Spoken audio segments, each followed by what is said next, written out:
Pierre Panet, bonjour. Bonjour.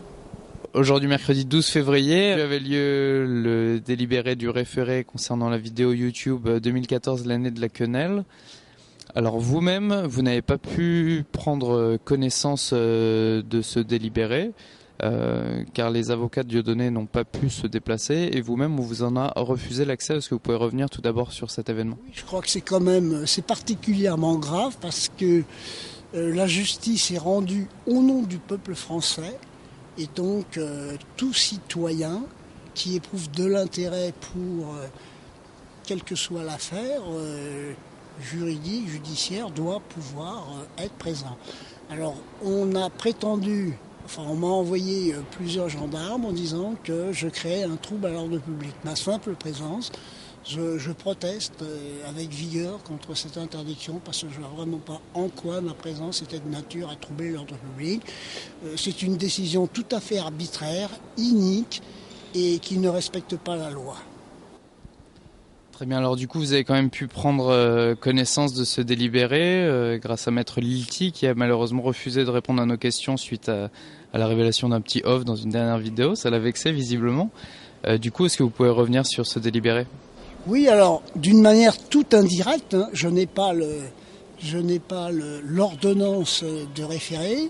J'ai cru comprendre qu'on demande à Dieudonné de retirer 2 extraits de sa vidéo. Donc par conséquent, il pourra reprendre cette vidéo à condition qu'il n'y ait pas les 2 extraits qui choquent la conscience des partis qui ont saisi la justice.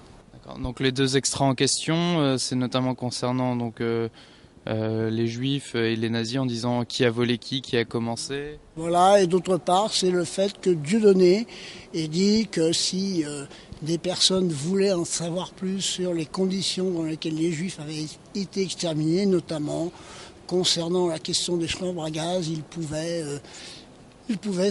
s'adresser à Robert F., sous-entendu Robert Forisson. D'accord, alors vous êtes entretenu avec Maître Dangléan au téléphone, l'avocat de Dieudonné. Quelle a été sa réaction ?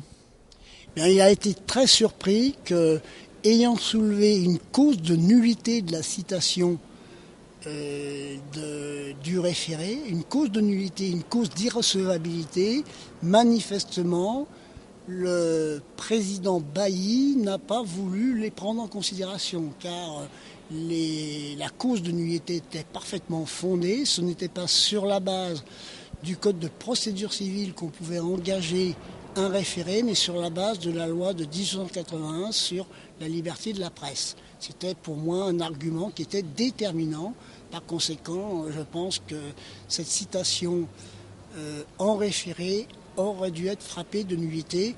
À cela s'ajoutait une cause d'irrecevabilité qui, en effet, la vidéo, c'était une vidéo faite par Dieudonné, mais elle impliquait également la société Les Productions de la Plume, et par conséquent, cette société aurait dû être citée également à comparaître. Pour moi, c'était vraiment 2 motifs. La démonstration avait été faite. Je constate que les raisonnements, même les plus élaborés, ne sont pas pris en considération n'ont pas été pris en considération par le président Bailly. Donc est-ce que vous pensez que Dieudonné, sans pouvoir vous prononcer pour lui bien sûr, mais est-ce qu'à votre avis il veut faire appel de cette décision ou alors il va faire la stratégie de l'apaisement comme on appelle Maître Lilti, avocat de l'UEJF, et va retirer cette vidéo ou bien simplement couper les passages litigieux? Non, je ne peux vraiment pas répondre sur ce que fera Dieudonné. Moi je pense que l'appel est pleinement justifié parce qu'il y avait cette cause de nullité, cette cause d'irrecevabilité. Et que le droit n'a pas été respecté comme il aurait dû l'être. Maintenant, si les partis qui ont cité à comparaître Dieudonné veulent engager le débat sur le fond, eh bien, qu'ils saisissent au fond le tribunal correctionnel. Et à ce moment-là, eh bien, on aura un débat sur le fond.